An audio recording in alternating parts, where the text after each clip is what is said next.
আমরা 2 ভাই বোন। দাদা বড়, আমি ছোট। বাবাকে একবার আক্ষেপে সুরে বলতে শুনেছিলাম, আমার বড়টা বরং ছোটটার মতো হলে বেশি ভালো হতো। জানি না ঠিক কী কারণে বলেছিল, তবে আমার মনের অনেক আক্ষেপ ঘুচে গিয়েছিল সেদিনকে, কারণ এটা আমার জীবনের একটা বড় প্রাপ্তি ছিল। তারপরে বাবার মতো করেই চলতাম, কেন জানি না ভীষণ ভালো লাগতো সেই রকমভাবে চলতে। হঠাৎ করে বিয়ের পরে সবার সংস্পর্শে এসে, বহু মানুষের সংস্পর্শে এসে কেমন যেন মনে হলো আমি যেন বড্ডই একটু অন্যরকম।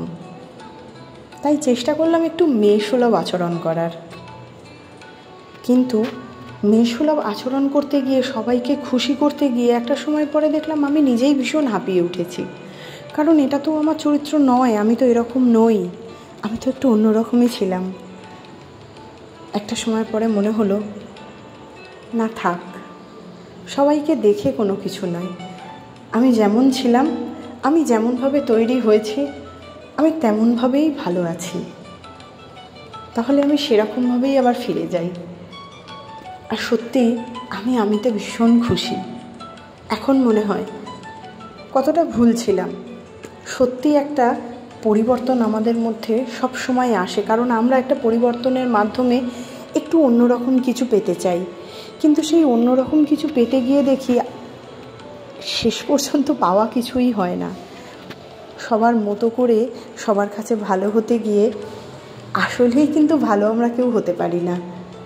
তাই সেই চেষ্টা না করে বরং যেরকম আমি জন্মেছি বা যেরকম আমরা জন্মেছি সেরকম থাকাটাই আমার কাছে এখন ঠিক বলে মনে হয়। তাই আমি আমার মতো, আর আমার আমিতেই আমি বেশ খুশি। দরকার নেই কারোর মতো হওয়ার, দরকার নেই আমাকে মেয়েসুলভ আচরণ করে মেয়ের মতো হওয়ার। আসলেই আমি যেমন, আমি তেমনই ভালো। তাই আমার আমিটাকে আবার নতুন করে সেই পুরনো আমিতে পরিণত করার চেষ্টা করছি।